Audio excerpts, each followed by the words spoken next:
புதுச்சேரியில் இறந்த பெண்ணின் சடலத்தை வைத்து முதலமைச்சரின் வாகனத்தை பொதுமக்கள் முற்றுகையிட்ட சம்பவம் அரங்கேறியுள்ளது. பெருங்கலூர் கிராமத்தில் 500க்கும் மேற்பட்ட குடும்பத்தினர் வசித்து வரும் நிலையில் இடுகாட்டிற்கு செல்ல உரிய பாதை அமைத்து தர வேண்டும் என கிராம மக்கள் கோரிக்கை விடுத்து வருகின்றனர். தற்போது வரை அங்கு பாதை அமைத்து தரப்படாத நிலையில் சாலையின் நடுவே வைக்கோலை கொளுத்தி கிராம மக்கள் மறியலில் ஈடுபட்டனர்.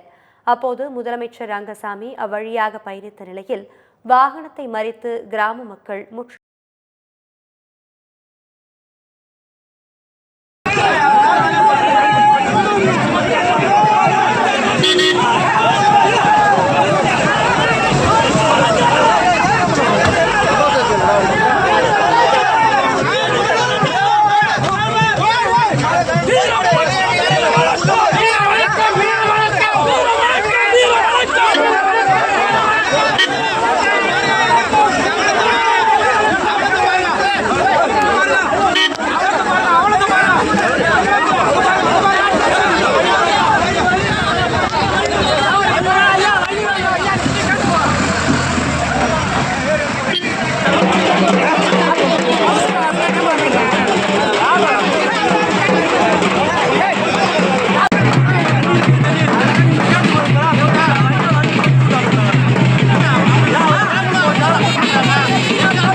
ஒரே வரணும்.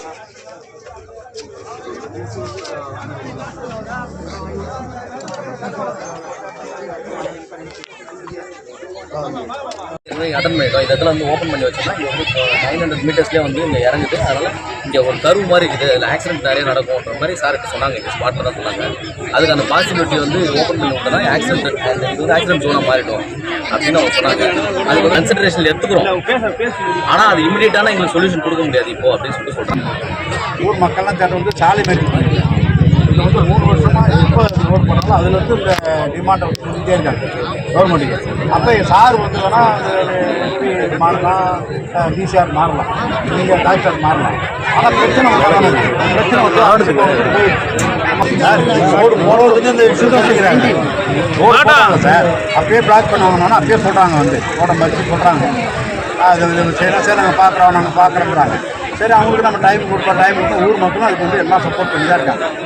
அவன் முப்பாட்டம் காலத்துலேருந்து இந்த வழி தான் பயன்படுத்திருக்கிறான். அவன் என்ன ரோடுடைய ரூல்ஸ் முக்கியமாக மக்களுடைய வாழ்வாதாரம் செத்த பருவம் அவன் வந்து காரியம் அசிங்கப்படுறான், அவமானப்படுறான். நடு ரோட்டில் கிடைக்குமா? இது யார் செய்யணும்?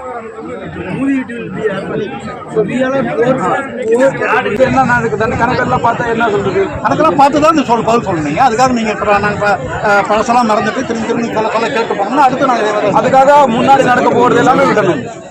விட சொல்லுங்க. நம்முடைய வட்டாட்சியர் தாசில்தார் வந்திருக்காரு, இன்ஸ்பெக்டர்லாம் வந்திருக்காங்க. அவங்க வந்து இப்போ வந்து எங்களால் இந்த நேரத்தில் நாங்கள் கூப்பிட்டு நீங்கள் வந்து சாவு வந்தோடனே நாங்கள் வந்து உங்களை கூப்பிட்டோம். நீங்கள் நாங்கள் போனோம். இங்கேருந்து ஆறுமுகம், தம்பி ஏகவண்ணி, பாஸ்கர், பக்கீர் எல்லாம் போனோம். போய் பார்த்து டெப்டி கலெக்டர் சாப்பிடாம கூட உட்காந்துட்டாரு. அப்போ நம்ம சொன்னதெல்லாம் கேட்டார். போன தடவை நீங்கள் நடத்தின போராட்டம் அதனோட வீடியோலாம் காட்டணும், அதையும் பார்த்தாங்க. பார்த்துட்டு இம்மிடியேட்டாக நாங்கள் வந்து கூப்பிட்டு பேசுகிறோன்ட்டு இந்த நேஷ்னல் ஹைவே போடுறாங்க இல்லையா, இதுக்குன்னு ஒரு தனி துறை இருக்குது. அவங்கள கூப்பிட்டு